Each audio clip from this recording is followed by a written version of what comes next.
Hey everybody, welcome back to Daniel's Devlogs, my journey where I'm learning to make mature games without mature content, claiming territory for the kingdom of God one game at a time. And if that's something that interests you, feel free to join the communities down there. But today, keeping going with the Friday tradition as an overall summary, what we did this week, where we're going next week with Robogogo and Studio Steadfast. So let's dive in. So this week was a mixture of animations as well as music scoping / quoting. Talking to a lot of composers about that, and made a lot of progress there.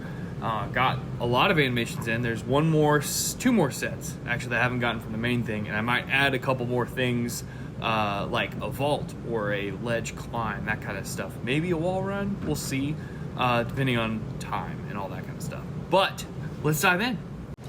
Alright, so we'll just watch some gameplay while I kind of go over it. But this is really what I want to show for last week, kind of before we get into where we're going. But yeah, so getting this humanoid robot, Mr. Banana Man, doing all kinds of stuff. This is what I did today. But all kinds of animations, anything you can think of currently, except for the dash and the ledge launch. That's the two things I have left to do. But it's going pretty well. There is some tuning I'll need to do, but a lot of things are flowing pretty nicely. Yeah, so this is what I did mainly this week on the game, but getting it ready for potentially adding some more things in, like a wall run or a vault. So like over these, you could do some cool parkour tricks or something like that. And definitely a ledge climb up. So you jump by a ledge and you pull yourself up.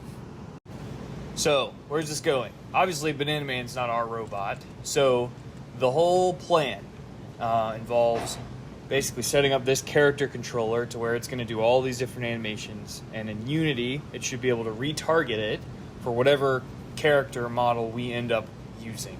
Right, so this is basically going to be the bones for our model once we get it in there.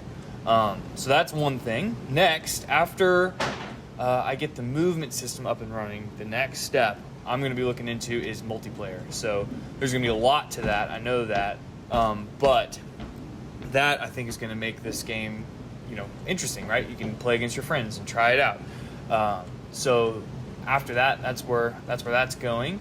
And of course, I mentioned music a little bit, so we were looking into songs like theme songs and songs in the round and songs at the end. Not too much, of course, but seeing what we can do with that. So that's where Robogogo is going.